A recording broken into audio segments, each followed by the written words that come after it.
Welcome back to Triple Alpha Sports Talk. I'm Josh, this is Bryce, and this is Roy. And we're going to start talking about Thursday night football first. And we have a special guest this week. It's going to be my friend Kyle Monacle. Me and him were in Dallas for this game, and it was a barn burner, I'll tell you that. So we're going to add Kyle in right now. How are you doing, Kyle? Barn burner. What's up, everybody? All right. Welcome. Kyle, we're going to rock it off first. Welcome to the podcast. Welcome. We were in Big D last week at this time, getting ready for the game. Give me your takeaways as a Seahawks fan from Thursday night. Oh, man.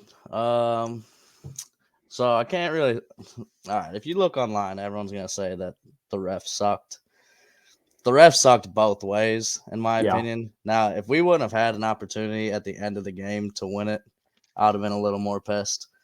Mm-hmm. But I mean, we had a chance to go out and win the game, and we played it. We played a good game both ways. You know, Geno threw one pick, whatever. What's killing us, just like against the Rams, is penalties. This is the second game we've had 130 yards of penalties, and you're just not going to win games like that. Even though the Cowboys had 120 something, 12, right around the same. But it was tight. Yeah, we both agreed at the game that both teams had very touchy fouls, and they were calling it touchy for both sides. It's just whenever your team got it, you felt like it was crap, but it was going for both ways. Yeah, that last one on CD was pretty tough, though. Even I went back and rewatched it. I still don't like it, but hey, I'm just here so I don't get fined, man. So as a Seahawks fan, what is it? Is it 3 straight or is it 4 at this point in the loss column? That's 3 now. So. And I know their schedule doesn't get easier till the last maybe 2 weeks. Do you still think this team can fight their way into the playoffs, or do you think they're running out of time? I think we really needed a win against the Cowboys. I'm pretty sure we've got 49ers this week, and then we go Philly. So that's going to be back-to-back tough games. Yeah. And – you know, usually with the Seahawks, like seeing them lose 3 games in a row, I feel like you just don't see that very often. Mm-hmm. Like, I forgot they showed the record before the Cowboys game of Seahawks going into a game after 2 straight losses, and they were phenomenal. But now that we've got 3, I mean, I think we're just buried at this point. I think we just need to coast, let everyone. Yeah. You're still hold on. You're still in the NFC, so you'll have a chance till the end. I mean, all right. You're all 6-6. So, say you lose these next 2 games, Kyle. Do you think that you guys aren't going to make the playoffs? And then, if you don't make the playoffs, what are you guys going to do this offseason? Well, I know our last 3 games are pretty easy. We've got Arizona, Tennessee, and Pittsburgh. So those are all 3 winnable games. Yeah. I mean, if we can squeak one of these out in the next 2 weeks, we'll be in fine shape. Mean, you're 6-6. You lose the next 2. You're at 6-8. Unless you play in a weak division and can squeak by with like an 8-9 record. It's hard to get into a playoff spot with 8 losses. You'd really have to have other teams down there lose as well. When I was at the game, I took some notes in my head and I wrote them down. And my first takeaway on the Cowboys game was the Cowboys and Seahawks do not know how to play defense. I don't know what that was. I mean, I didn't think the Cowboys were going to score 41 against Seattle, but I sure as heck didn't think they'd allow 35 to Seattle. Yeah, I mean, I thought Seattle was in the driver's seat going into the end of the game, and I thought there was no way the Cowboys won this game. Yeah, but that's not who came out on top. No, it really came down to Seattle's 4th down, non-conversions and Dallas's defense stepping up late. That was because there was no punts in the entire football game. 5th game in NFL history with no punts, but it was really just Dallas's defense late coming up with the stops. Hell of a game to be at. It was. I know what it comes down to? It comes down to not touching Michael Parsons on your 4th down conversion. That is very true. It's true. I'm sorry. No, I don't play in the NFL. I understand. I think Seattle was way better than what they exposed the Dallas defense. And I honestly think Seattle has a chance to get in there. I mean, you're tied 6-6 with Minnesota, Green Bay, and the Rams. And I mean, All you The gotta do is Rams win pulled three. the tiebreaker over them with the same record, beating them twice. Yeah, I but personally would say the Seahawks are the best team out of that group. They have a group. Yeah, So I I would say the Rams. They got the Rams got Baltimore, Washington, New Orleans, San Francisco, and the Giants. That's all So, tough games for them, Yeah. really. I mean, Yeah, I think they still have a chance to make the wild card, the last wild card. yeah. But Roy, what did you think of this game when you watched it? What were your takeaways from it? No defense. I mean, when you don't Yeah. punt the ball, I mean that's ridiculous. Yeah, that was That's Thursday night. Thursday night always throws a wrench into something. I think on football. yeah. Short weeks. I think the Seattle exposed Dallas, and then Dallas is gonna try, gave them a chance, gave other teams to see what they can do to beat them. So that just kind of hurt Yeah. Dallas there, right there. That's very true. Yeah, I think the best thing that Seattle did is as great of a year that Darren Bland's having. They really targeted him most of the game with their best receivers because I don't think his one-on-one coverage is really that great. He's a great playmaker on the ball, and that's why he gets all these great interceptions and stuff. But I think his actual coverage, he gives up a lot of separation and couldn't guard DK Metcalf all game or Smith Njigba all game. It wasn't working for him. That's what really drove their offense most of the game, was targeting him. Yeah. I'll tell you Yeah, what, that first touchdown by Metcalf, his 73-yarder, I can't explain to you how fast that looked in person. Like, I know they said it was the fastest run this year or whatever, but seeing it in person, it almost it didn't seem real how fast that dude was. He doesn't even look like a real human. He's like a superhero on the football field. Yeah. Yeah, he had a nice day. 3 touchdowns for DK. That's Kyle's favorite player on the Seahawks. So he had a nice day in the stadium.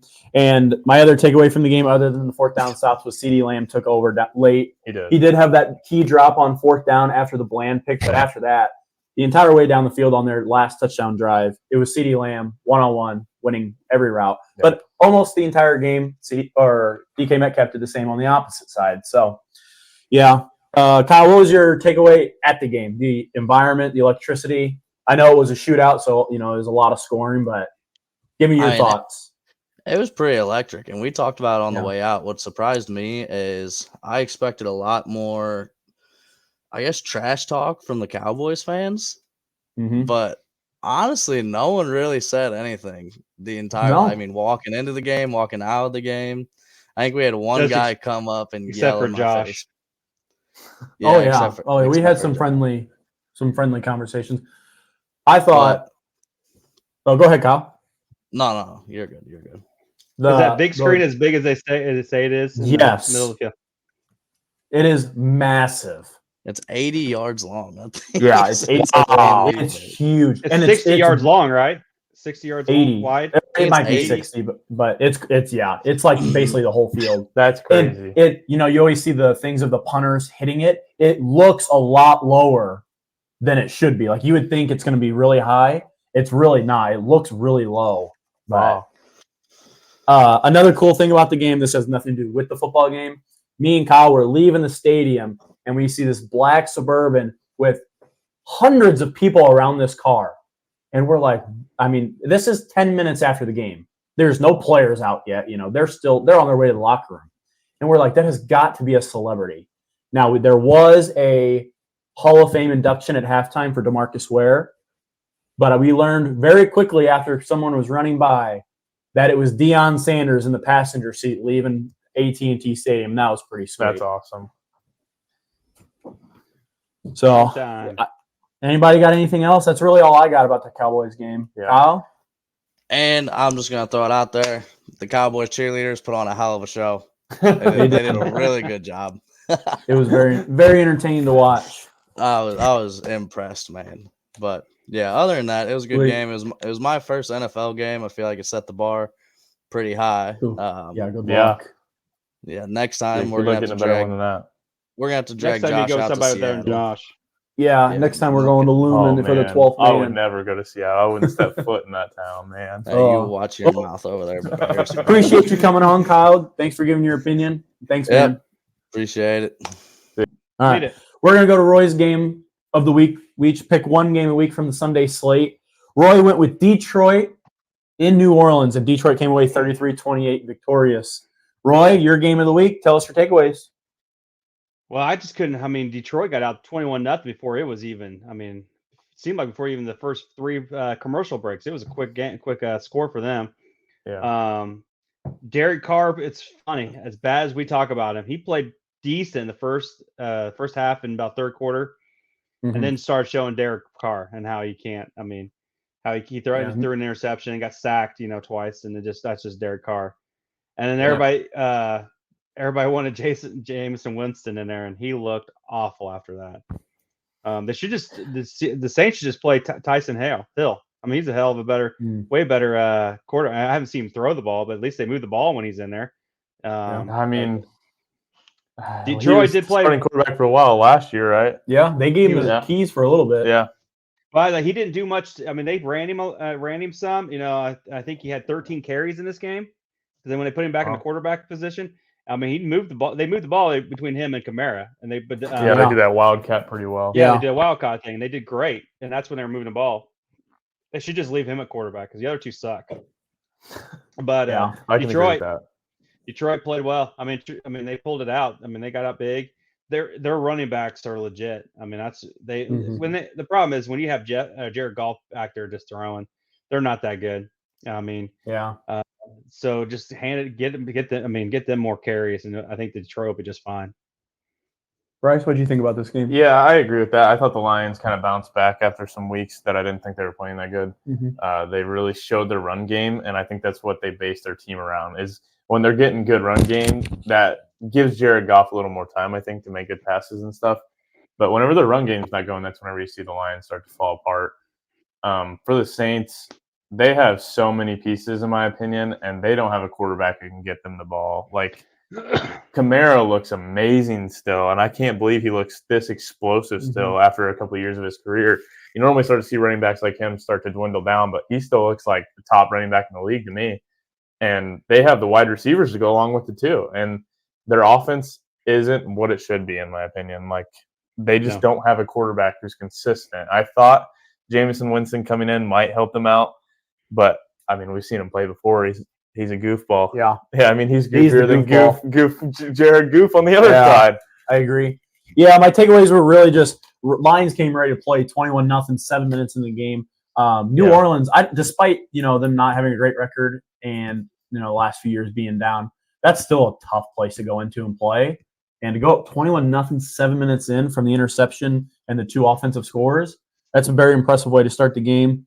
Turnovers for New Orleans killed them. The pick six early and then the turnover late. I mean, it's hard to win football games home or away if you're turning the ball over. And it was the Laporta show. He goes for 9 for 140 and a touchdown. No other Lion has more than 2 receptions in the game. I mean, he looks unstoppable. He made great catches. Yeah. I watched him play in high school as a wide receiver. He's obviously bulked up and is a lot bigger now, but you still can see that in him that he can go out and get the ball versus some tight ends that are, blocking tight end who are, they're going to catch the ball. It's hit right in their chest, but that's about it. But he's definitely a playmaker, and he's a second-round pick. That's a good weapon. Yeah. My other takeaway is, like Bryce said, Alvin Kamara looks like second year in the league. He looks fresh. His burst is unbelievable, and his balance. He hits that hole in the middle, and he doesn't go down right away. He bounces, and he looks unbelievable. And they check down to him so much because Derek Carr can't throw the ball 10 yards. That is true. And then my last thing about the Lions is they gave Jameson Williams back from suspension from betting on games. He missed 3 games. They gave him a double end around, and he hit that hole. I thought he was going faster than DK Metcalf. They need to find ways to get him the ball on the screen, the backfield. I mean, they have got to find more ways to get him the ball because when he hits open field, good luck. He's gone. They might as well just hire Luke Getsy and just run a screen every play like the Bears do. He hit that double end reverse, and I said, okay, he's done. And he zoomed through those holes quicker. I couldn't believe it. I said, wow. I instantly wrote it down. That's all I got from the game. I guess we'll move on to my game of the week. It really wasn't a game of the week, but 49ers go into Philly, and they dominate 42-19. Bryce, I know this is my game, but I want to hear you first because the last 3 weeks or so, you've talked about how Philly is the team to beat in the NFL. Yeah, and I'm pretty sure I'm the only one that picked them to win the game. Correct. And I was wrong about that. So watching this game, it kind of clicked with me what Roy's been saying for the past few weeks, that they came off that bye week and really found something in their offense. And this week proved it, because I think the Eagles going into this game were the most well-rounded team I've seen in a long time.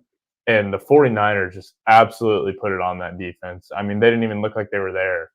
And their defense put it on the Eagles. Yep. Like, what did they have? Like 19 points or something like that? Yeah, 19 points. If you would have told me that the Eagles are going to go out and score 19 points one time this whole year, I would have been shocked. And then to go out and do it against their biggest opponent yet and just get crushed like that, like, who do you see stopping the 49ers now with that offense? Yeah, I mean, they look good. My takeaways are the Niners O-line dominated this game. Yeah. And you don't see Philly defensive line get dominated very often. They've been historically good the last 10 years. I mean, they just screen plays, run plays. There was a screen pass to Debo late in the fourth quarter. He went untouched because they had 5 offensive linemen, maybe 4 and a tight end out there blocking. He ran straight up the field and didn't get touched. The Niners O-line dominated this game. I think that's why they won so convincingly. I mean, you saw CMC going 5 or 6 yards before contact. I mean, any running back can get 5 or 6 yards if he's not getting touched yet. Yeah. And the Eagles, poor tackling. They threw a lot of screen routes and a lot of slants and digs over the middle. Poor tackling, and then they're gone. You know, they have the speed to beat you if you don't tackle. The Eagles look slow. I don't know why, if they just weren't ready to play, if they're tired, but they just looked a step slow to the Niners, and they got dominated. Yeah. Roy? No, I think the Niners are refreshed. They got Debo Samuel's playing after the bye week, he's played amazing. You got him and McCaffrey playing the way they are last year. Yeah. Yeah. You got those two playing the way they are. I mean, that's hard to beat. And then you still have Ayuk out there, who's taken a huge step up as a player. Yeah. So I mean, and he is a wide receiver. You still got one. George Kittle. I mean, they got so many freaking weapons, and they're playing really well. Top and they got 5 great players blocking. at the position. Yeah. The other that's a takeaway for me. The line. That was the what? Their offensive line. It's the line. That offensive line. I mean, they are mauling people in the run game. But what I felt like what the 49ers did to the Eagles was the secondary. Jalen Hurts was standing back there searching. I mean, he had plenty of time to throw the ball. Only got sacked twice, or maybe 3 times. 3 times for 27. They were dropping and not putting a lot of pressure on him, but they were dropping their 8 guys, 7 guys, whatever they were needing back there, and they couldn't get open. I mean, other than Smith and a couple slants by Brown, it was a slow day for all of them. I mean, you didn't have those. That defense looks really good, really refreshed, and making plays is what you need to do. 49ers are the team to beat right now. I mean, if they keep this the way they're going, they're the team to beat. Yeah, I think this game moved Brock Purdy to the #1 chance to get the MVP now, didn't it? Yeah. At least really? with Vegas odds, I believe. With so. odds, he did, or at least a certain sports book. I mean, he's a decent quarterback. I mean, he doesn't do anything to hurt him, and he gets it out to his playmakers. I mean, he's not throwing the ball deep, and making big plays. Yeah, so. he did look good this game. I mean, he's hitting these guys in some tight windows. The past few games, I didn't think he'd looked crazy good, but he looked good here this week. I still don't think he's an MVP favorite. I mean, stat-wise, I guess, but I don't know. No. There's a lot of people that you could put back there and look like that, so in my opinion. But I do think he is a good quarterback. But I think we're going to roll into Bryce's game. And Bryce went with Denver and Houston, with Houston winning 22-17. Bryce? Yeah, we finally got to see the Broncos not win a close game that I felt they played a horrible game. CJ Stroud and Nico Collins have one of the best connections in the NFL, if you ask me.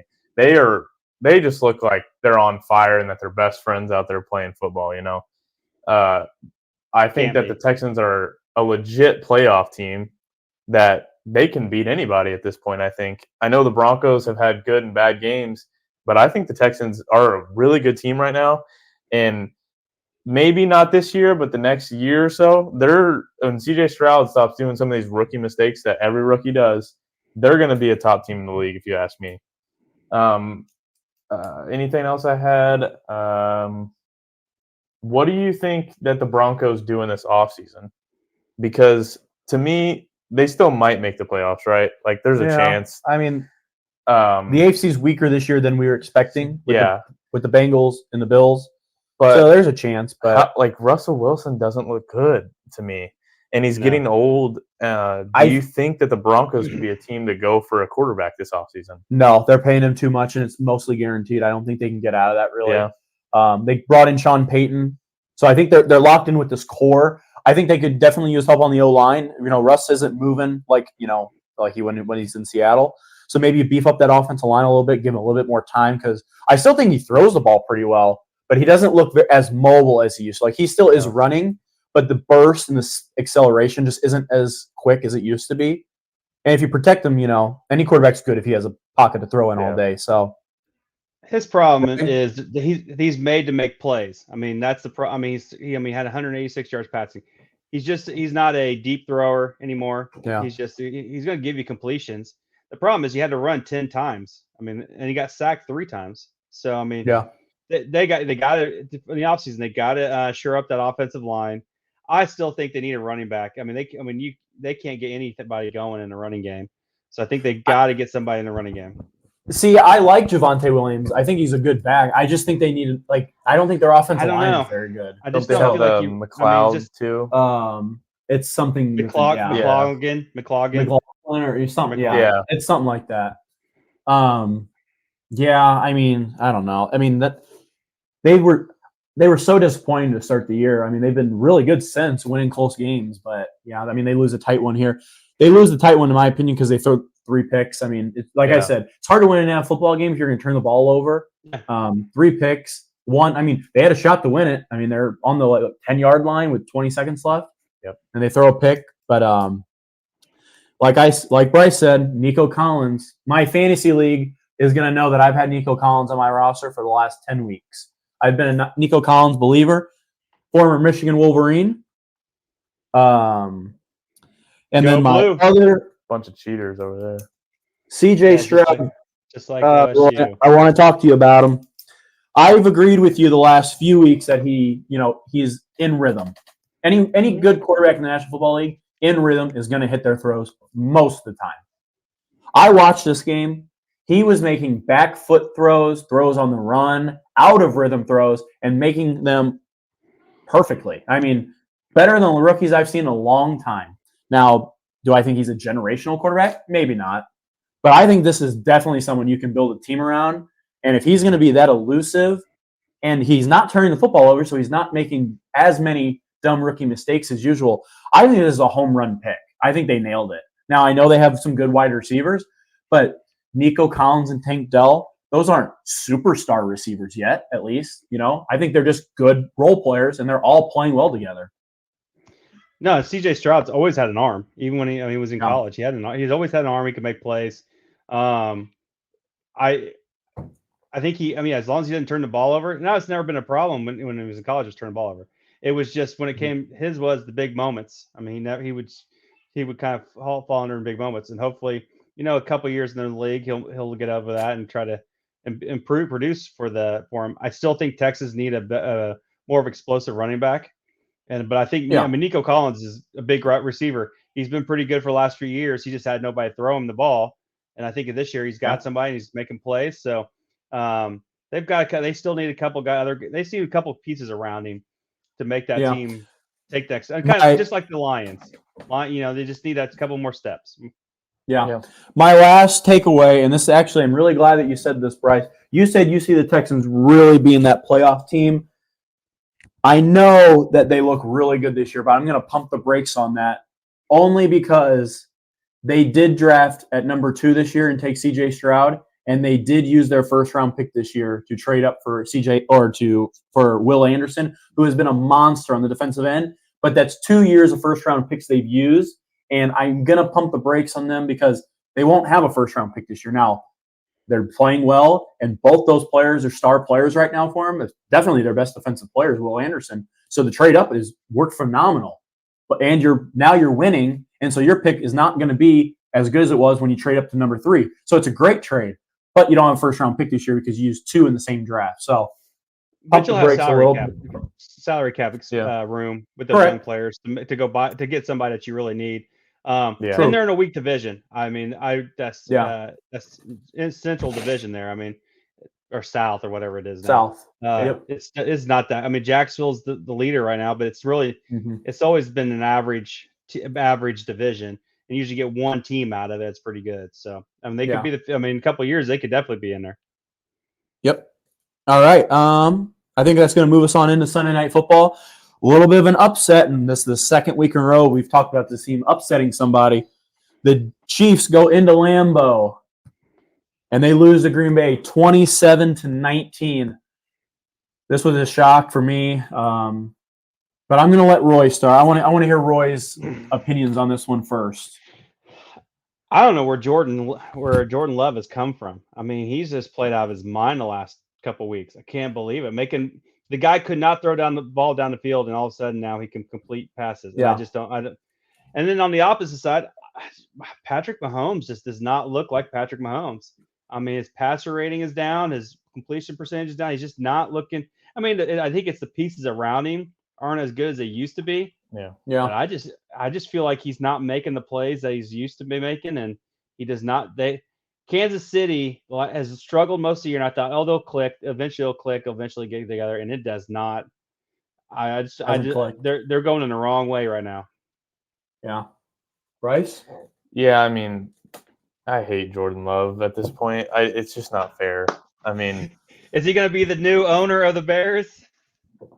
That was just a low blow, but I mean, it's just not fair. I don't know if you guys saw Big Cat's rant about it today. It's not fair that the Packers got to have Brett Favre and then go right into Aaron Rodgers, and now they have another QB who looks like he's going to be the next Aaron Rodgers on their team. It does not make sense. This guy couldn't throw the ball 5 yards last year, I didn't think.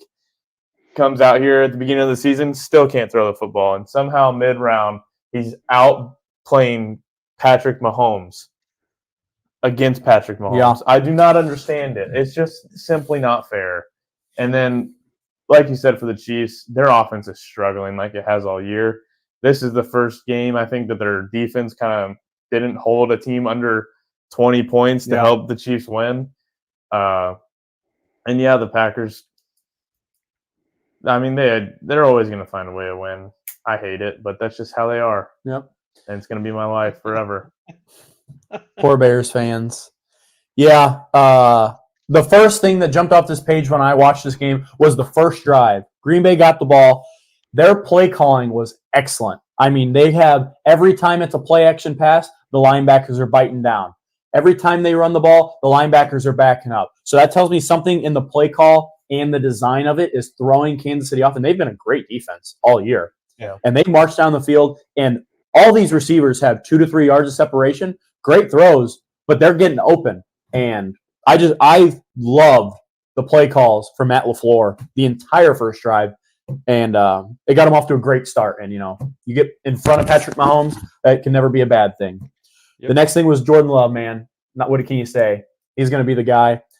When I watched this game and he was hitting receivers, he is doing Aaron Rodgers. You can tell he sat behind him because he's got the side arm a little bit and he's slinging it like Aaron Rodgers. And he just looks like a gunslinger. He's throwing it into tight coverages, and he's not afraid of throwing a pick here or there.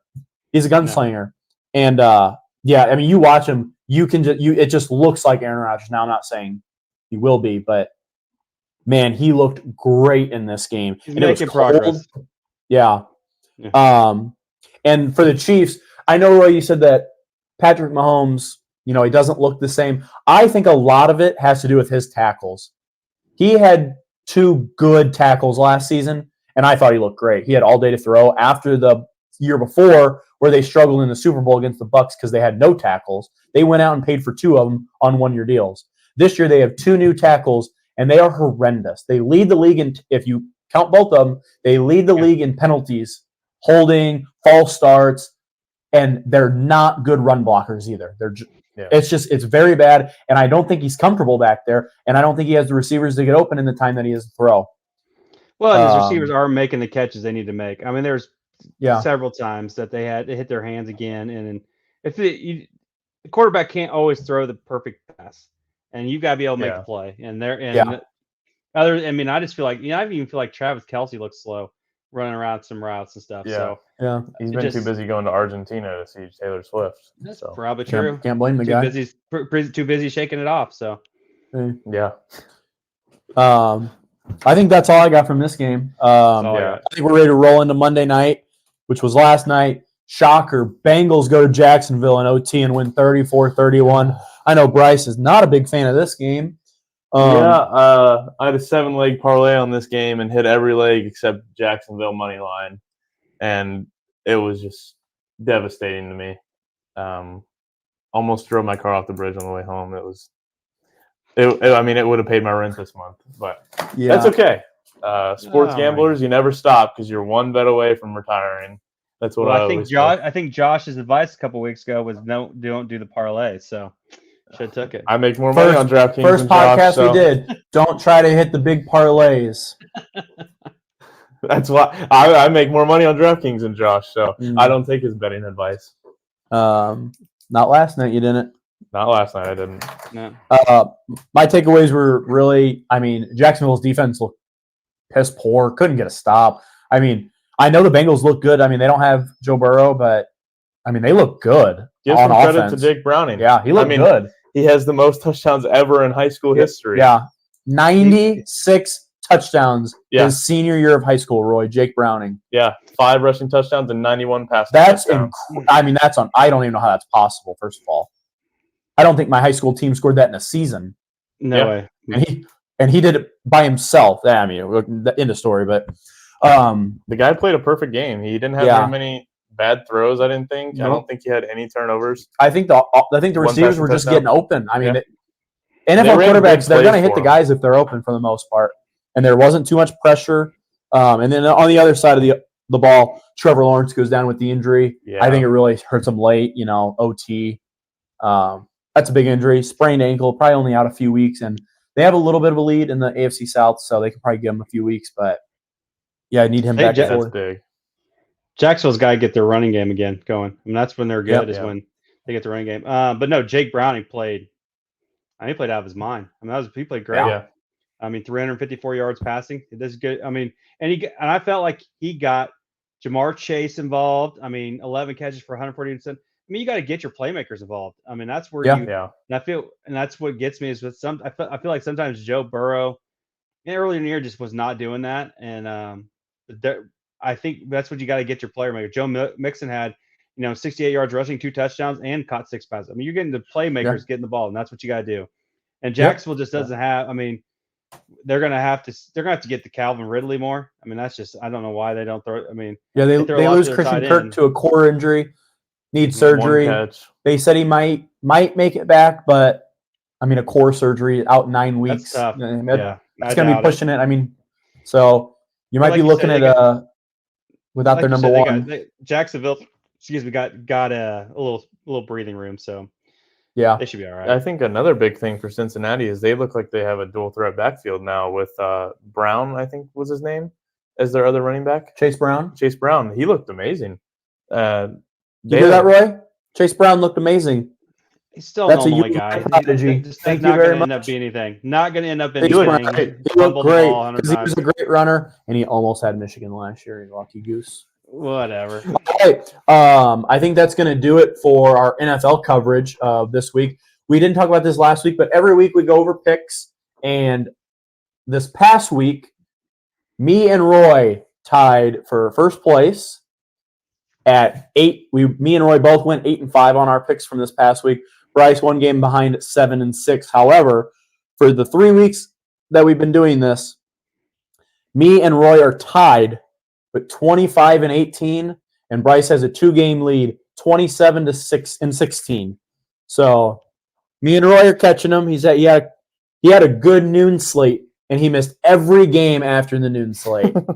3 o'clock games Nice. and prime times. He missed they're every all one. upsets. Yeah, but All and then upset. he had The the NFL. Phillies or the Phillies, the Eagles, and then me and Roy had the Niners. But yeah, so we're gonna keep track, and the winner is gonna get a prize at the end of the season, and we're gonna go all the way through the Super Bowl, so playoffs included. But I think we'll roll into our picks for next week. And we'll start with Thursday night football.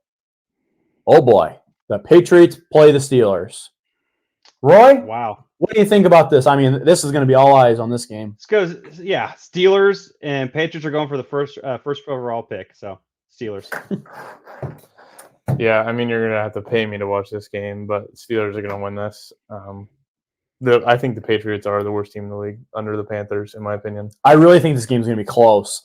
Mitch Trubisky in at quarterback The MVP for the rest of the season, or for probably the rest of the season. But the Patriots have been so bad, but Can't score. they I don't know. I really think the unless it's Patriots a have a 3-6 chance, game, but there's no. I chance. just can't pick them. I hope I'm you have gonna the go with the kickers Steelers. for your fantasy. Yeah. Yeah. Then it takes us to the noon slate. The Texans are going to go to New York and play the Jets. Bryce, what do you got? Give me the Texans. They're rolling. Jets are another bottom tier team. It's going to be a blowout. Roy? I think it'll be closer than what you think, but the Texans will win. I'm also going with the Texans. Jets just released their quarterback. They're on like their 8th one of the season. Yeah. I don't know. They're in trouble. Rams go to Baltimore. I'm going to take the Ravens pretty quickly. I am also going to take the Ravens pretty quickly. I'm gonna take the Ravens pretty quickly. All right. Panthers go to New Orleans and play the Saints. I'm going to take the Saints. The Panthers, they just don't look good. Yeah, the Panthers look pretty bad. I don't care who's in at quarterback for the Saints. They're going to roll over them, hopefully, for the Bears draft pick. Yep. I can't believe it's a -4.5. I figure it'd be worse. I figured the Saints would beat them more. So The But Panthers, with take- that car going the down. Panthers did play the Bucks pretty good last week in Tampa. Yeah. It was raining, and it was close. It was a 1-score game, but I'll take the Saints in the 4.5. yeah. The Colts are going to go to Cincinnati. Roy, I'm going to let you go first on this one because the Colts have been a surprise as of late. They have. Yeah, I been playing can't believe the decently. Colts keep winning. Yeah. Minshew Mania. Oh man, that's a tough one. I'm gonna go with the Bengals. I think they're gonna pull it out at home. Okay. Bryce? Yeah, man, I want to go with the Bengals, but with with these quarterbacks that come off the bench and stuff, a lot of times we see them play these great games, and then the next one they come back down to earth because there's a little bit of scouting on them and stuff. But I'm still going to go for the Bengals because I picked up Browning for my fantasy this week since Kyler Murray's got a bye. So give me the Bengals. Well, we're going to have our first one. We're not going to agree on. I'm going with the Colts. They're just winning football games. I think that D-line of the Colts is going to be good with DeForest Buckner. And I think the Colts are going to go in there and get a win. Minshew Mania, roll on, baby. Buccaneers are going to go to Atlanta and play the Falcons. Roy, what do you got? Falcons. Yeah, for me, I think this is going to be a pretty low-scoring game. But, I mean, the Falcons, we've seen them score a lot. But I'm going to take the Falcons in a low-scoring game. Yeah, I'm also going to take the Falcons. Bijan Robinson's really starting to hit his groove here late. Jaguars are going to the Browns. I'm going Jags. Browns don't have a quarterback other than Joe Flacco, so give me the Jaguars. I'm gonna go Browns. I think with Trevor Lawrence out, it will be a little different. Yeah, I also think this battle of the backups, I think Joe Flacco's a little bit better than Beathard. Is that how you say his name? Beathard. I'm going to take the Browns in this one. All right. Lions go to Chicago to play the Bears. Bryce, your Bears, what do you got? Played them good last time. We did play them good last time, but we should have won the last game. That's the one that we came out and played hard. I don't see Jared Goofball throwing another 3 picks. Yeah. I'm going to take the Lions, I guess. It pains me to say that. Oh, you wimp. Roy? I'm going Lions. Yeah. The Bears suck. They should get rid of everybody on their team, and all the fans should just riot and go change to different teams. Oh, we got our first flag. Bryce is not The Bears like are it. not a good team. They're not a bad team either. We're somewhere in the middle. We're figuring it No, out. you Give us a good suck. OC. They suck. We'll be a playoff team next year. Oh, my goodness. Oh, not even close. Throw a flag to that Give one. me a Not new offensive coordinator and an MHJ. See us in the playoffs next year. No. Win in the North, never giving it back. Just trade Mark everybody. Midway. Get rid I'm of them all. going with- Ditka. I'm also going with the Lions, and I'm going to give you a little prediction. David Montgomery returns to Soldier Field. 3 touchdowns. They're going to feed him. They're going to want him to have a nice game. Then we roll into the 3 o'clock slate. Start to get some better games here. Seahawks go to San Fran. I mean, I know Seattle looked great in Dallas. They really did, but I mean, no one's playing better well than the Niners. So give me the Niners. Yeah, give me the Niners to roll over Seattle. I'm going to take the Niners. It's minus 10.5. I think it'll be closer than that, but I'm taking Niners. All right. Vikings go to the Raiders. Vikings coming off a bye. I believe the Raiders are too, but I know the Vikings are. Roy, what do you got? I am going to take the Vikings. I don't think the Raiders are that good. Yeah, I don't think either one of these teams are playing good right now, but I mean, maybe Josh Dobbs has a good game like he was there for a little bit. Give me the Vikings. Yeah, give me the Vikings. Well, give Dobbs a little bit more time to learn the offense with the bye week. Take the Vikings. Broncos go to SoFi to play the Chargers. This is probably a pretty decent game, actually, division game. Bryce, what do you got? Yeah, this is going to be a game of both these teams like to play in tight games, but one likes to lose a tight game. Yeah. So give me the Broncos. Yeah, as much it's a very good point. I hate to pick them. Roy? Give me the Chargers. I'll take the Chargers in it. My gut tells me the Chargers, but I agree with Bryce. The Chargers lose the close games. Yeah, when you're Quentin Johnson is one of your number one targets and he drops every ball, it's hard to win a game. I am going to go with the Chargers, though, only because I think that defensive line is going to get to Russell Wilson. Probably the game of – oh, never mind. I take that back. Last game of the 3 o'clock slate, the Bills off a bye week, go to Kansas City. Chiefs kind of stuttering here a little bit. Roy, what do you think about this one? What do you got? Whew. Man, I'm gonna roll with the Chiefs. I think it's gonna be close. I think the Bills probably are gonna give them a run, but I'm gonna go with the Chiefs. I see. You said Bills are coming off bye week. Coming off a bye. I think that gives them a little bit of an edge over a team that's not playing great right now. Give me the Bills.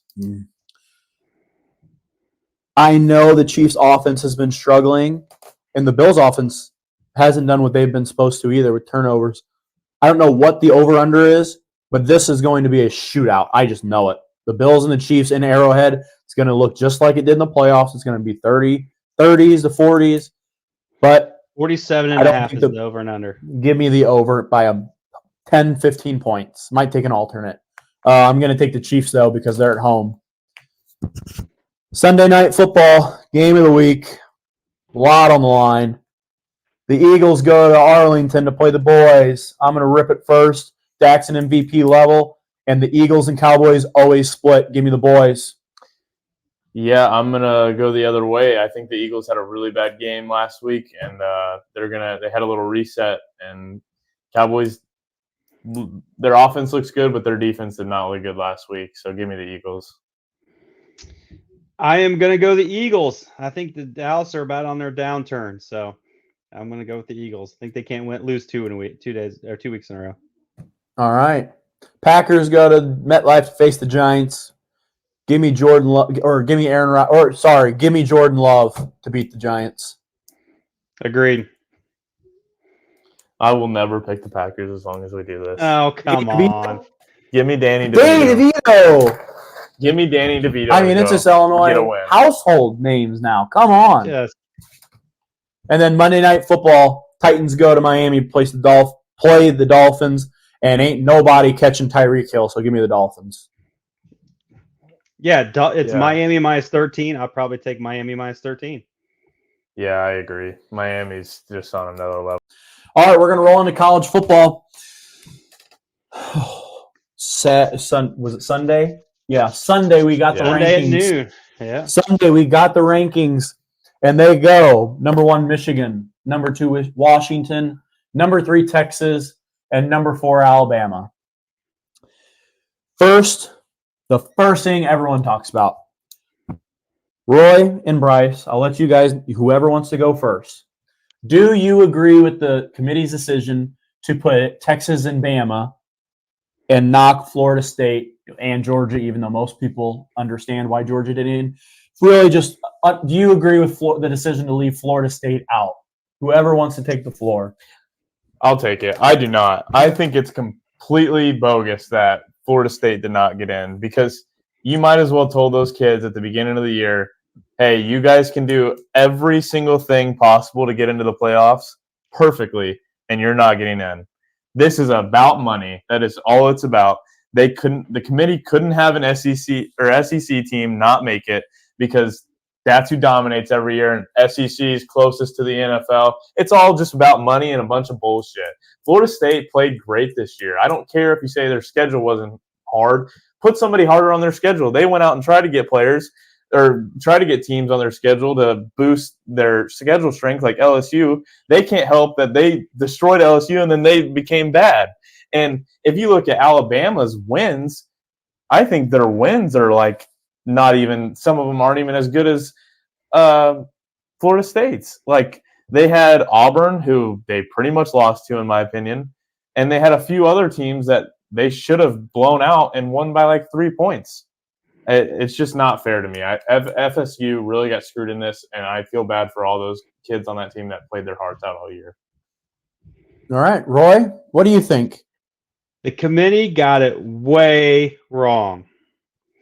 I agree, Michigan and Washington should be up there, but even putting Texas and Alabama in there is wrong, in my opinion.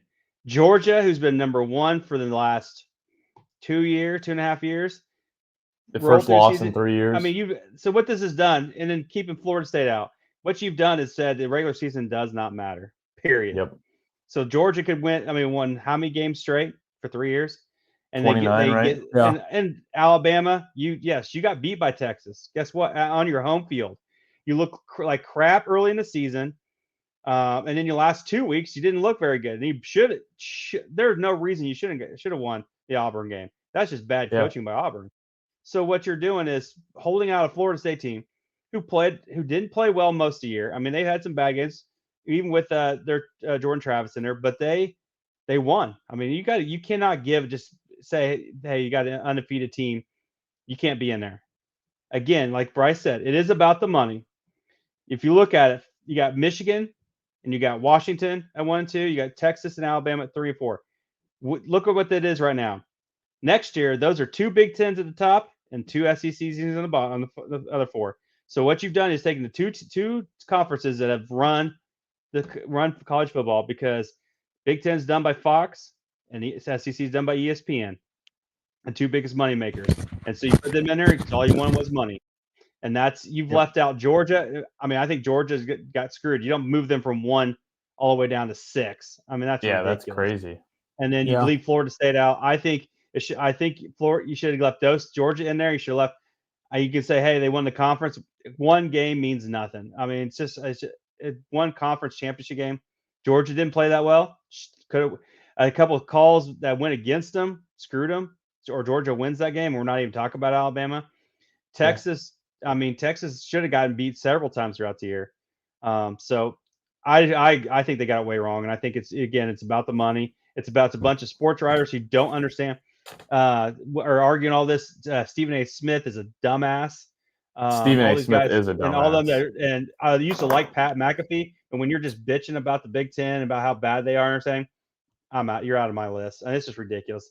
They got it wrong. It's about money, and they should have done it. They've done it right. Screwed those boys. Yeah. Well, I'm going to say the committee got it right. Now, do I think Florida State deserved to get in? Yes, they did. They went undefeated, won their tournament, and you can't help that the ACC had it down here. But the committee has always said it is not the most deserving team. It's the best 4 teams in the country. And I'm sorry. Without Jordan Travis, your team is not a top 4 team in the country. I'm sorry, they're just not. If Florida State played Alabama right now, Alabama would beat them. They are a better football team than them.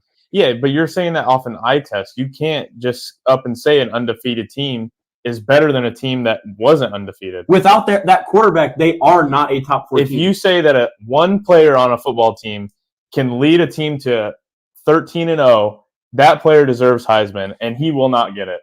Did you watch their ACC championship game against Louisville? No, I watched the first half, and I didn't watch the rest of it. They had 90 yards of QB quarterback throwing. And they won.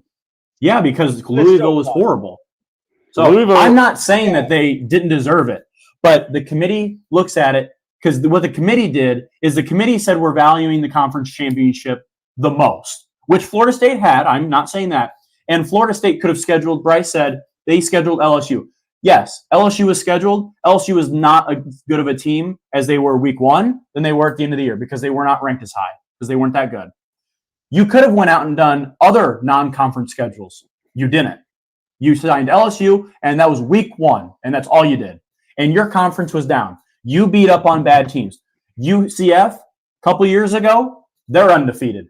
They don't make the conference tournament. Why? Because they didn't play anybody who was good enough.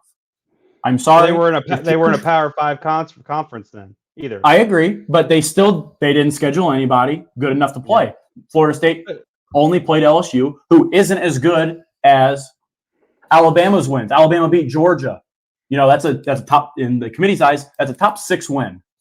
Florida State's strength of schedules is in the 50s, and Alabama's is 5. They beat LSU when LSU was ranked number 5 at the time. Yes, but that's not where they ended. And Duke was ranked. I mean, they beat Duke. They beat Louisville, who was ranked. They've beaten. Last week we said Louisville was going to go in there and blow them out. I didn't think that. I thought everybody said. I thought Louisville would win. Yeah, and then they go in there with a backup quarterback and still win. That just proves how good the team is without Jordan. No. I mean, but then you leave Florida State out, but then you leave. My problem is you leave Georgia out. Their criteria changed all year. It kept saying there was going to be, all these things, and it just kept changing. And then now they just say it was conference champions and blah blah blah, and that's what it was. I think the committee left Georgia out because they don't have a conference title. Because if you think of the 5 teams that were the closest to getting in, 4 got in, 1 didn't. You had Michigan, Big Ten champ. You had Washington, Pac-12 champ. You had Texas, Big 12 champ. You had Bama, SEC champ. The first team out is Florida State, ACC champ. So that tells me their number one thing is winning your conference championship. Yeah, but then so because Georgia didn't get it, that's why they fell below. And then it was just an eye test between Alabama and Florida State. And the committee just said, we think Alabama is a better football team when Jordan Travis is not playing. And see, I think they looked at it and said, because if this was back in the 90s and early 2000s, Florida State is in there because that Florida State had the reputation and the money bringing in back in the day. And that's gone away since Bobby Bowden died and everything. They've just not been that good. They're on their uptick. They're looking at what would bring them more viewerships is what I think they looked at. They didn't care about anything else. Alabama games, you look at it right now, Michigan, Ohio State brought the most viewerships, and then I think it was Georgia and Alabama, and then the next one was like an Alabama another game, Alabama Mississippi or something. So they looked at it and said Texas Alabama was like third one. So they looked at viewerships and who's going to bring in the most viewers for those 4 games. That's all they looked at. They didn't look at the eye test. They didn't look at anything else. They just used those as excuses to say, hey, we're going to sell more advertisements, more money. We're going to make more money here, and that's what they're going to do. That's all they did. I definitely agree it went in decision, but and I think Florida State is deserving. I mean, I'm not taking away from them. They went undefeated, won their conference tournament. They deserve to be in. I'm not saying that. But as a fan, which I'm not a Florida State fan, so obviously I'm not swayed, I think the committee got it right because they put the best 4 teams in that regard. Now, is Texas better than Georgia? I don't think so, but we're not going to get into that. I just mean between Bama and Florida State. Without that quarterback, even with them, I think they're a better team. But without that quarterback, you are just not better than them. And I'm sorry, you would have gotten embarrassed by Michigan with a third-string quarterback who wouldn't have that last year. TCU went undefeated. TCU was a good team last year. TCU got beat 65-13 or something like that by Georgia. Yeah, who had 4 first-round picks on the defensive side of the football. Yeah, they beat Michigan. Yes. Georgia was just that much better. You can't say that these teams aren't that good. TCU did not have a quarterback injury. They had nobody hurt. It was the same team the whole year until the end. TCU was a good offensive team, and they just were tough to stop. And Georgia did a good job, had a great plan. But if Jordan Travis does not get hurt, this team is in the playoffs. I bet they don't. Oh, I agree. I think they would. There's no doubt in my mind. I think that the committee just completely wanted to do this all based off money, and they wouldn't have put them in even with Jordan Travis. I disagree with that. I think Texas is not one of the best 4 teams. I think they're not that good. I think they're okay. I think the Big 12 is not that good. They barely beat Kansas State, had to come back and got a field goal. They barely beat TCU, TCU's not very good this year. And they lost to Oklahoma. I mean, they lost some close games, and then you had to play Oklahoma State in the championship, who has one of the worst defenses Yeah. that they'll ever face. I think Washington will beat Texas. To me, Texas is the reason this is all messed up, because if Texas would not have beat Alabama, Alabama's in and nobody's questioning it. And I guarantee you Florida State gets in. But because Texas beat Alabama, if they think Alabama should be in for beating Georgia and being as good as they are, they had to put Texas in front of them because they beat them. So I think Texas messes this whole thing up. But Alabama was terrible the first 3 weeks. Absolutely horrible. I agree, but I still think they're one of the top teams in the country. They're playing great. I mean, I think now, just like you guys said, Georgia. We all think Georgia is the top 4 team in the country, probably. But they went into a neutral site and beat them, and they hadn't lost a game in 3 years. So to say they're not playing well, I mean, I think Alabama's deserving. So, but we can disagree and agree. But that's what we got. We got Michigan, Washington, Texas, Bama. What we got? So let's go over the matchups. We'll start with 1 and 4, the biggest one, Michigan and Alabama. Roy, Michigan fan, what do you think? What are you hoping for? What are you nervous about? I'm excited because I think Alabama. I mean, they are good. I think their quarterback is okay. I don't think he's anything great. I think we have a better quarterback than Michigan has a better quarterback than Alabama. Getting pressure on him is what Michigan does, and that's where he struggles, is when you get pressure. The only thing that's going to hurt us is we don't do well against running quarterbacks, and he can run. And so we're going to have to learn how to do a spy, because we're not very good with spy doing that. But I trust Jesse Minter. I think, JJ, we're getting 4 weeks here. JJ McCarthy's been hurt since the Penn State game. We got rolled up pretty good a couple times. I think he'll be back 100%, in 4 weeks, getting some treatment, getting some rest. I'm excited. I'm pumped. If I could come up with about $1,500, I'd go out to the game. So, but I don't have the money for that stuff. But I think Michigan will win. Yeah. I think Michigan's got it. I think this is their year. They got a great team going on. So I'm ready. Ready to go.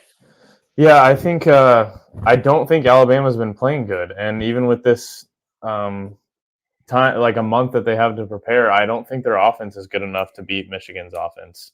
And they both have solid defenses, in my opinion. But I see Michigan running this ball down their throat and JJ making great plays. And I think Michigan's going to beat them up pretty well, in my opinion. Okay. I think it comes down to Alabama's offense against Michigan's defense. Alabama, even though they haven't been as good as they have been in the past, that defense is still legit. They still have good coverage corners, good defensive line. But Michigan's going to score points, but I don't think they're going to dominate the Alabama defense. I think it's going to come down to the Michigan defense against Bama offense. And I do think Michigan is a better football team, but I also think Nick Saban's the best coach in the history of college football. And if you're going to give Nick Saban 1 month to prepare, I just think they find ways to get it done in the playoff atmosphere that they've been in. So I'm going to pick Alabama to take this one. I got to see Roy's face. Yeah. No way. Michigan's going to take this. I agree Nick Saban's one of the best, but I think Harbaugh's back. I think Jim Harbaugh's up there with him. I think it's ready. No. I think he's ready for this challenge. All this crap of all this stuff's gone now. They're going to sign him to an extension here in this next week. He's going to be signing to, what I read, an 8-year deal or something. So he's going to be pumped, ready to go, and it's going to be Michigan. All right. Well, let's roll into the other game. I know everyone's going to talk about the Michigan and Bama game, but the Washington and Texas game, I'm actually intrigued to watch this game quite a bit because, people, if you're not a Pac-12 or West Coast person, you don't know as much about Washington. Texas, you might know a little bit more about, but you still might not know a lot about Texas because within the last, before the last 2 seasons, maybe Texas has just not been the same Texas as they were 10 years ago. I can't wait to watch this quarterback matchup. Penix from Washington, he's a Heisman candidate. Probably won't win it, but he came from Indiana, and I watched him at Indiana, and he didn't impress me at Indiana a whole lot. I thought he was a good quarterback, but nothing like NFL stuff. And he looks unbelievable now. He looks good. In that Washington offense. And Washington, you look at Oregon, they've played them twice, and they've beat them twice. Oregon was putting 50, 60 points up a game. They go up against that Washington defense. They don't crack what they scored in the 20s, maybe 19. I mean, they didn't get to the 30s, and you're putting up 50 a game basically. So that tells you how legit they are. I know they probably haven't scouted well being in the same conference, but you beat the same team twice. It tells you that you're probably just a little bit better or you're getting out coached. And on the Texas side, Texas has not lived up to the hype the last, 3-4 years, but this year they look good. Quinn Ewers is finally starting to develop into a good quarterback. Their wide receivers are explosive, and they've always had good running backs at Texas, no matter what. And the defense, to me, finally seems like it's came over the mountain. You look at that Bama game, they dominated Alabama on defensively, and that's why they won the football game. So I'm really intrigued to watch this game because it's a lot of, you don't know a whole lot about each team for the average fan. Yeah, for me, I actually placed a bet the other day that I think Texas is going to win the whole thing. So I just like the way that they're playing. I think that they're going to match up well with Michigan in the championship because I think that's the only outcome that I can see. And I think Michigan comes out on top in a close game in the championship against Michigan. That's my prediction. Okay. Roy, what do you think about this game? I think it'll be a very good game. I think Washington will come on top. I think Texas's defense is not that good. I mean, I think it's okay. They got some weapons on offense. I think they'll score some points against that Washington.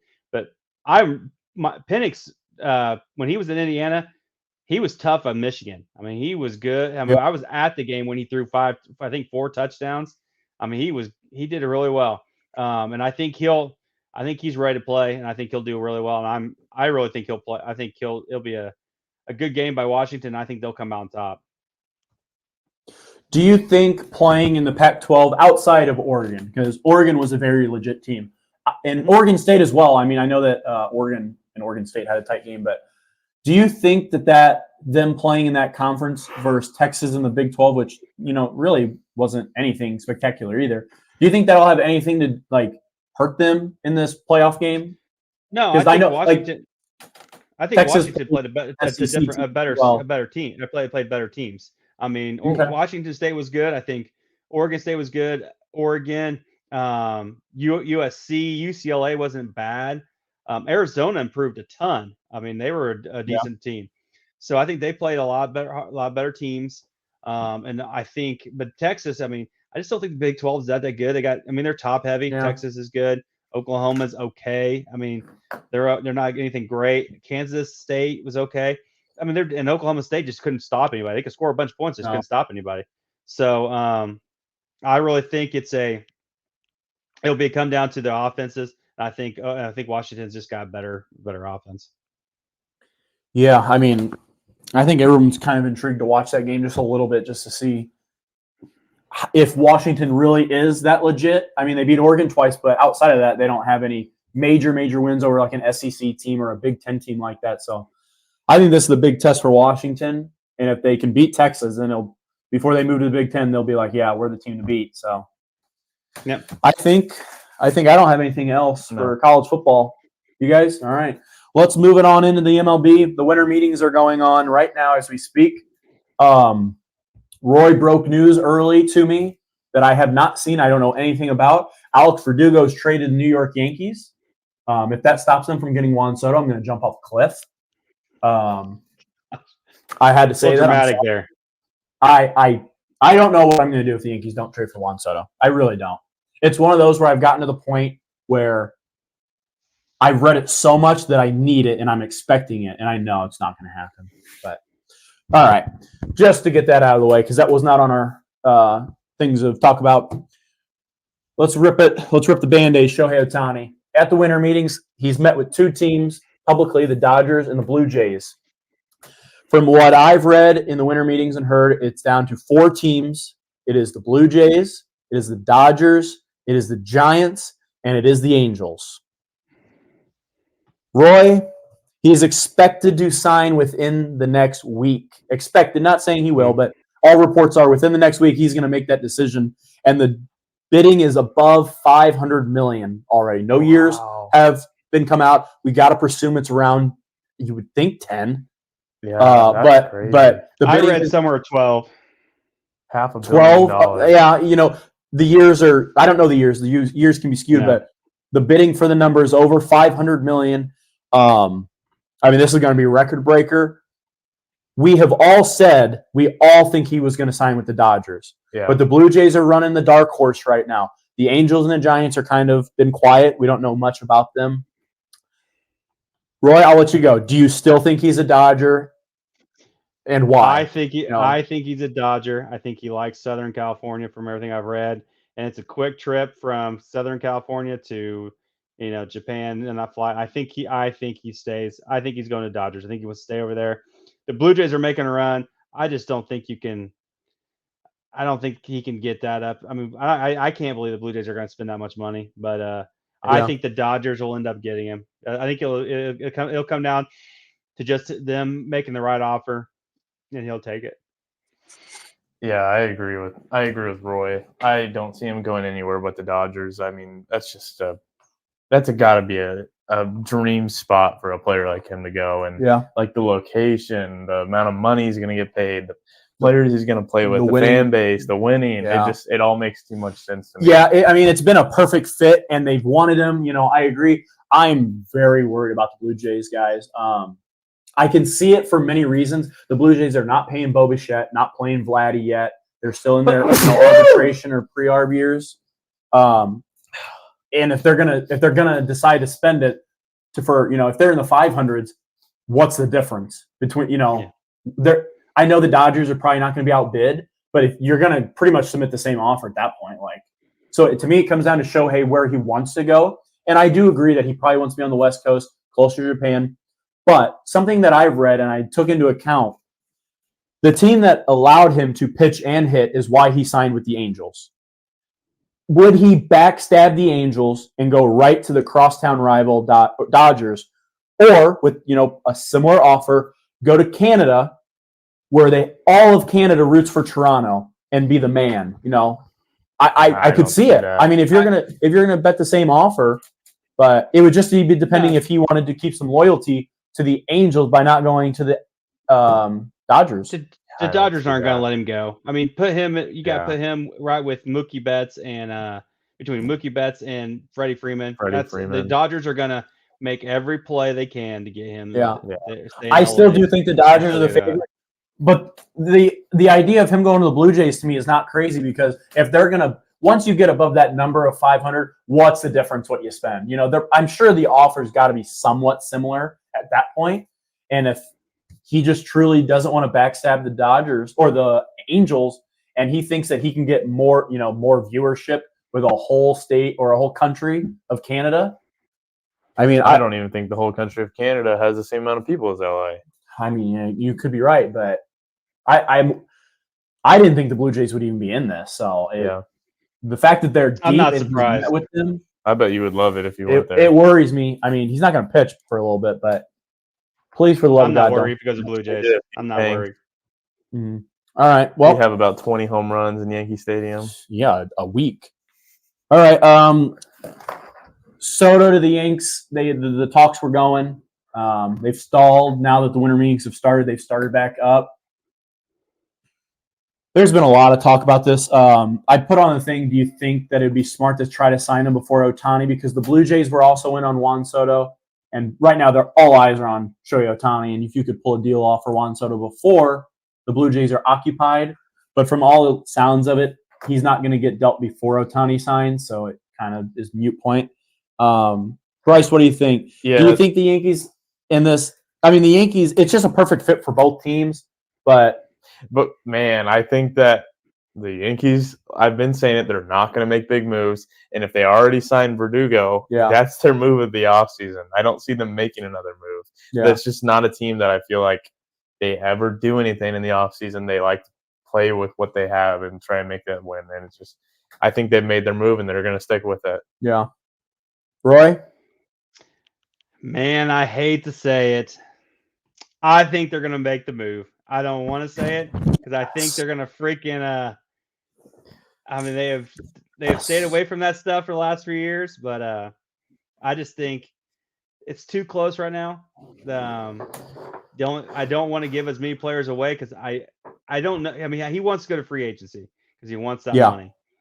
I'm just afraid of giving some of the better prospects for 1 for year him and then for walking. 1 year. But I think there's been enough pressure because I'm reading that they're Yeah. going to take Soto. They want Soto and they want to sign that. They've made the best offer for that Japanese player, that pitcher, that Yamamoto. Well, You're talking So about I the think- Yankees. the Yankees. I'm talking the Yankees have Yeah. made. Okay. I Yes. I think they've. I'm not saying Cashman wants to do this, but I honestly think Hal. after everything I've read the other couple days, Hal and Randy Levine and all them are saying we've got to do something because it's. I mean, we haven't won a World Series since 09. So, and this is getting ridiculous. So, Yeah. I'll tell you what, Roy. I'm all for it. I mean, Juan Soto's been one of my favorite players since he's came into the league. Just how good he is offensively at such a young age. But I'm not gonna lie, learning this Verdugo news really scares me. It really scares me. And he can play center field. Verdugo can. I'm not worried about Verdugo taking left field because Juan Soto would play left field if he came. But like you said, it's a 1 year deal for Juan Soto. And he is going to hit free agency. I don't care where he goes. He's going to test the waters. I'm not worried about the Yankees. I think the Yankees are willing to give up on the prospects. I'm afraid the Padres are just going to have too big of a price tag for them to swallow it now that they have Verdugo. Because you could realistically sign anyone to play center field for half a season till Dominguez gets back and then have Judge and Wright, Verdugo, and left. Because now you're not blanked in left field. You even added Verdugo, who's the lefty. So you kind of cross that off. So I'm not saying Verdugo stops them from getting Soto, but I definitely think this makes them go, we have a guy, we're not going to overspend if the Padres can't come down on the offer because their first offer was just horrendous, which it's the first offer, I understand. But I think that the Yankees are going to make, from what I'm reading, that they're going to make some moves. I think you're going to see a different team. I honestly think Gleyber Torres. I think we talked about this last night. I think Gleyber Torres is gone. I think he's out of there. I think they've realized this team just has got to change the way they're doing things because it's not. I think Soto will help. I don't think this Verdugo will do anything. I don't think that didn't look like we gave much up for him. So from what I read, okay, but we'll have more on that in the next podcast. So. I think they'll get Soto. I think they're gonna do it. I just think I have a feeling now. They've been talking. Been they've been 24 hours. They've been asking the Yankees coaching and ownership and GM a lot at the winter meetings about this, but I don't know. It's a good fit for them because they can get pitching prospects back from New York. New York gets their lefty swinging superstar. But I just don't know. You're not going to send the entire pitching staff to get them either. So, talking about the Yankees, let's keep going with the AL East. All talks of the Rays are selling, and the Rays. They'll sell their best players, and they'll get players that are just somehow better. I don't know how they do it. They have the best coaching in the minor leagues and major league system that I've ever seen. What they do is unbelievable. And anytime someone gets close to that big deal, they deal them for 2 to 3 prospects, and they all turn out to be good players. Tyler Glasnow has been on the hot topic. Bryce, all reports are that the Cubs are looking at trading for Tyler Glasnow. Is this somebody that you would think about as a serious trade? I don't know, man.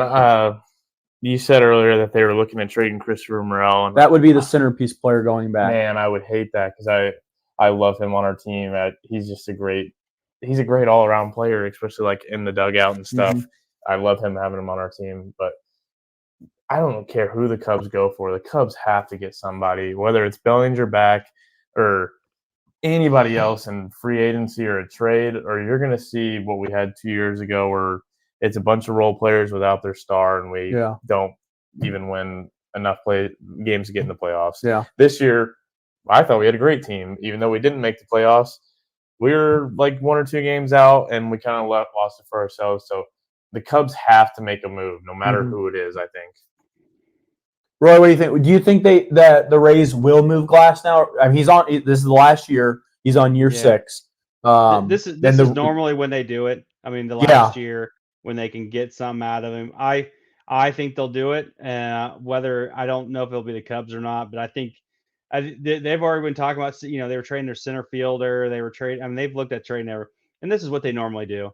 They'll trade 3 Yeah. or 4 guys, get some good prospects in the process. I mean, not even great, just good prospects that they can develop, and then that's what they do. And they don't spend Yeah. money because they're trying to cut. I think somewhere around $20 million. So Yeah.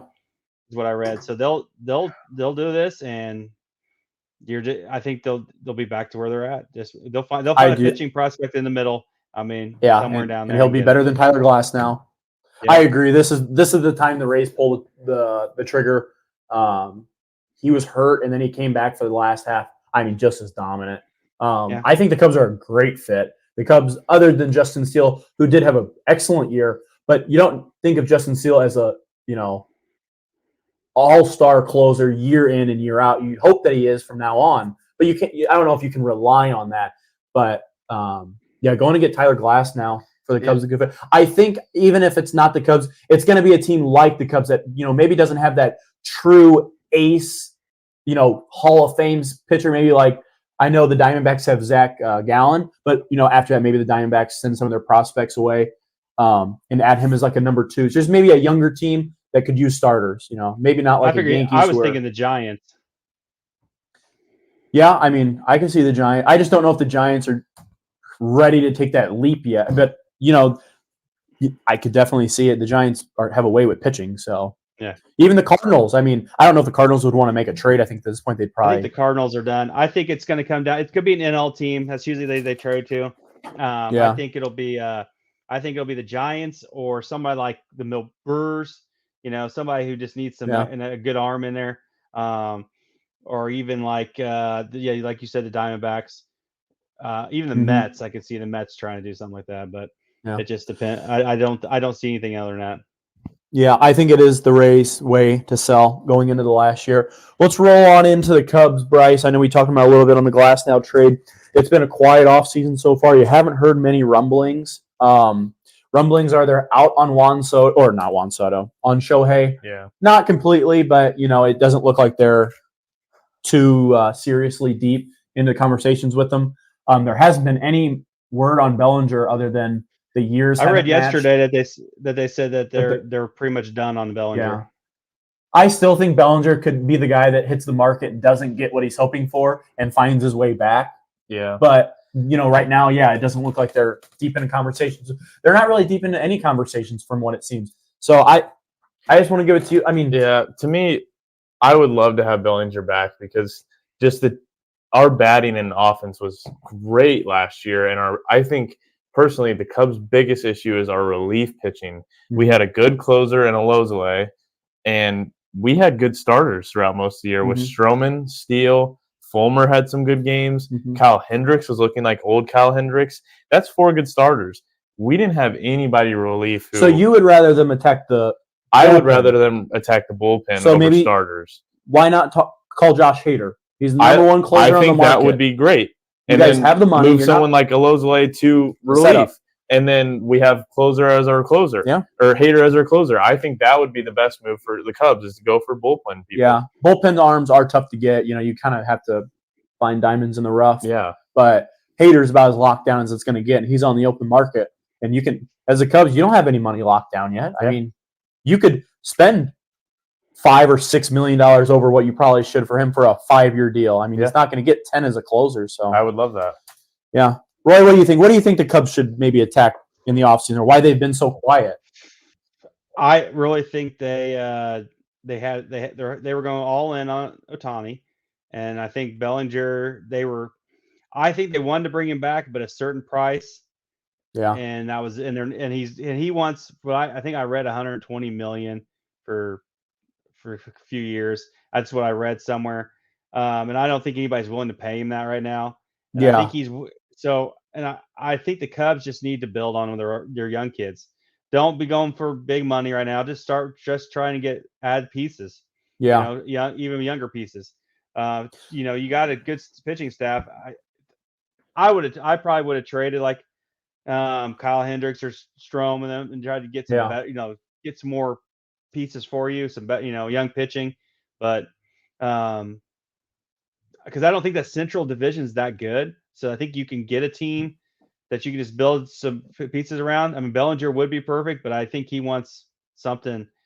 He just wants something. He wants a big contract, and I don't think he's going to get that. Yeah. Unless he goes to Houston, or I think I read the Red Sox were in on him too. So I don't know. I don't know. I shouldn't say I think they are, but they seem like they're confused on which route to go. Do we take a couple steps back and not spend the big money and see what we got another year, or do you go out and spend the big money because you didn't trade Cody Bellinger or Marcus Stroman at the deadline, which shocked people, but you went for it, and okay, you decided to go for it. You didn't make it. That's fine. But if you're going for it, go for it. Yeah. Like don't not trade your players and then just let them walk and don't sign anybody. Like what are you doing? I just think they need to. I'm sure they have. And we signed the most expensive coach or Yeah, manager ever. I thought that told me, okay, they're going to sign their guys. Yeah. Bellinger, he's going to sign the big deal. I think But they just to me, wanted him for the young guys. Yeah, I just think they haven't. I don't know. To me, it's weird to not have a plan if you're not going to deal Bellinger, and because I thought for sure those two were gone at the deadline, but they kept them, and then they go out and spend all this money on this coach, and then they're not going to re-sign anybody. Because, like, I don't know. Maybe they're just waiting for the big dominoes to fall, and they're going to sign some of those mid-tier guys to fill out the roster. Very possible, but to me, right now, it just seems a little confusing. That's it. Yep. You guys good with that? Yeah, I think that moves us on to our Good. miscellaneous stuff. So we have a special topic we're going to go over, and we are going to let you guys know our least favorite athlete of all time, any sport. Now, before we go into this, I want you guys to put in the comment section who your least favorite are, and just give us a little bit of why. Everybody's got their reason why they hate someone so much. Division rival, nasty player, anything. It can be for any reason. Just let us know who you can't stand. Bryce, I want you to go first. I want you to rip. Man, I wanted to go last on this. You want to go last? Yeah, because I'm going to be ripping into some people. I think we're all going to rip into people. Roy, you want to go first? Overall or each sport? The one. No, Every just sport. overall one of every player. sport. Yeah, one player. Overall. I picked 3 players overall. You got to pick one. Pick one player? Pick one. Unless it's like a team or something. but Okay. Pick one player. Oh, because I have a couple, and I can't decide who I want to. One's the same on the same team. I'll just go with them. I had a good one for another one, but maybe I'll do that later. I hated, and I probably still do, Pedro Martinez and Jason Varitek from the freaking Boston Red Sox and all those years. Hated those guys. Cannot stand them. Couldn't listen to what they had to say. Doesn't matter. Even when Pedro talks on Major League, the MLB network, ESPN. hear him. Yeah. ESPN, like whoever, I can't listen to him. Can't listen to him. Freaking hate those two. They were nothing but shitheads. Cannot stand with them. Boston, especially when they came back in 2004. I wish as much as I hated Alex Rodriguez, I wish he would have punched the hell out of Jason Varitek and just knocked his ass out instead of letting him get his ass beat by. I love my favorite moment of ever. It was when Pedro came in the 8th in 2003 and just thought he could still do it, and we came back and beat it down 3, and we came back and Jorge Posada hit the game tying and winning hit to get knock Pedro out. I love it. Favorite thing in the world. I wish Dom Zimmerman, when he got thrown down the ground, would have beat the hell out of him too. So hate those two. Yeah. Mine's also Yankee related.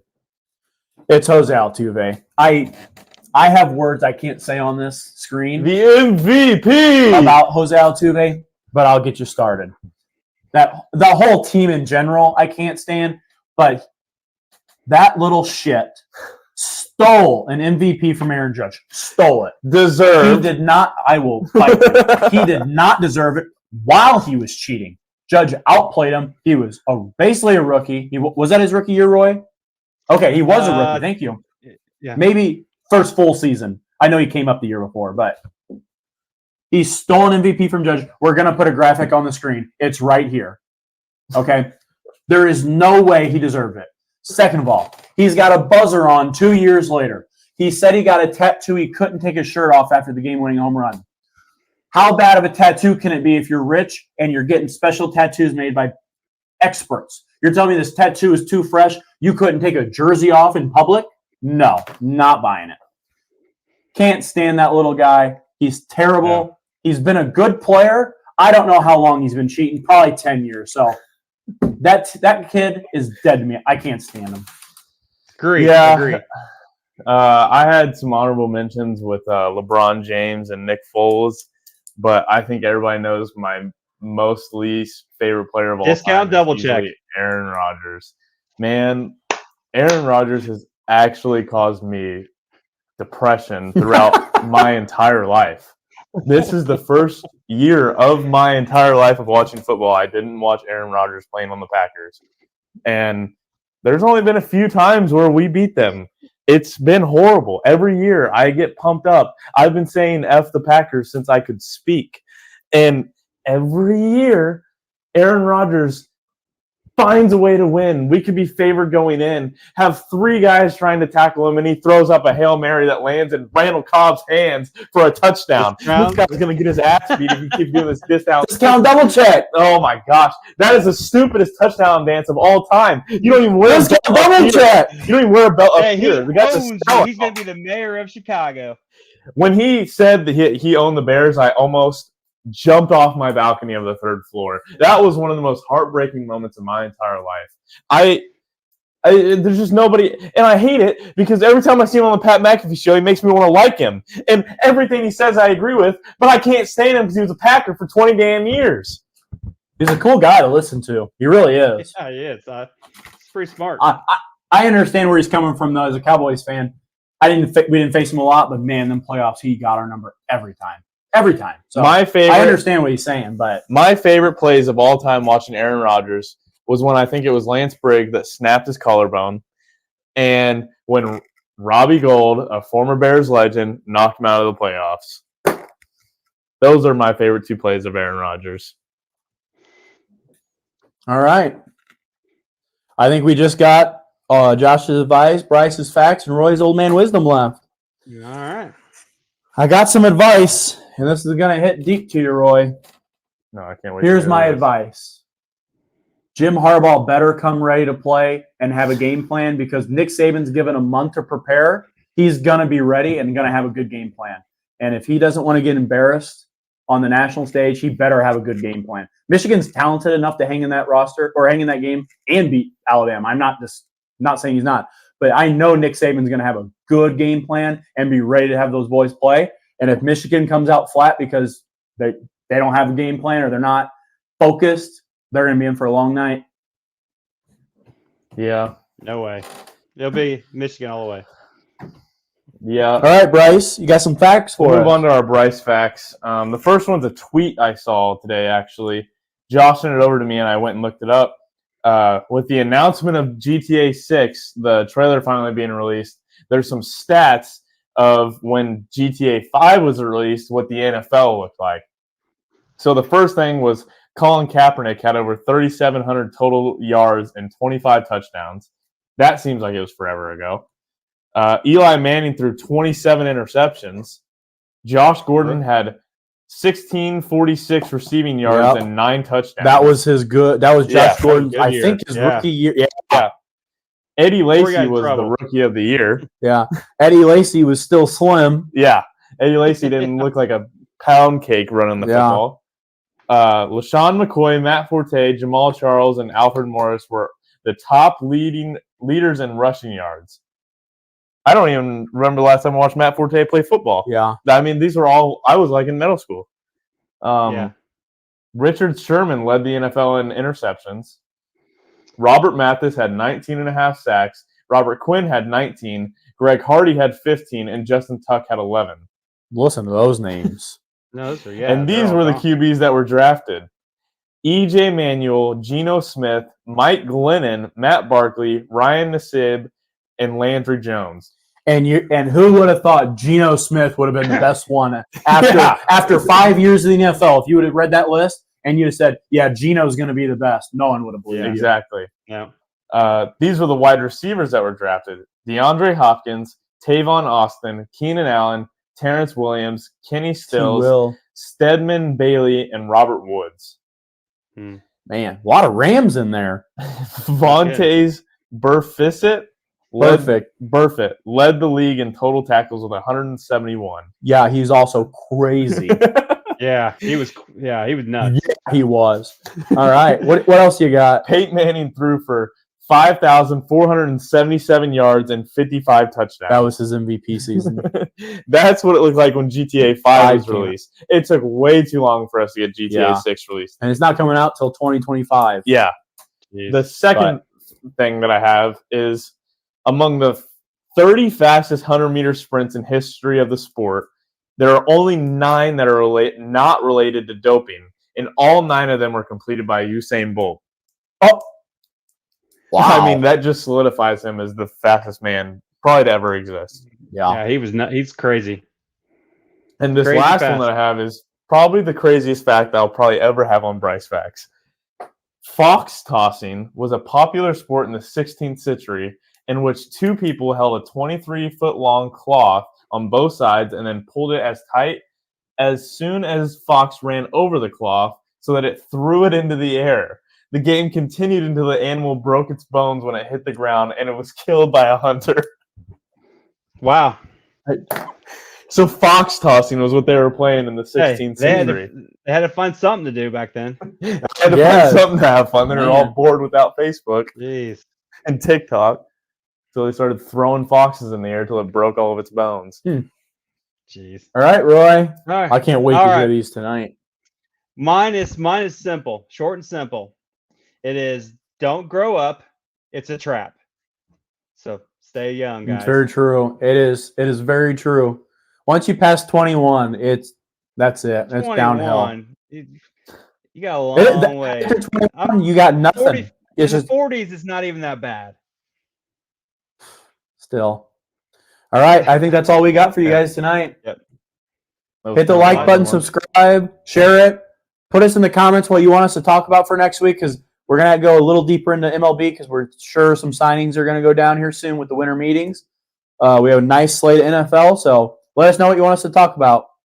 Peace. Yep. See ya.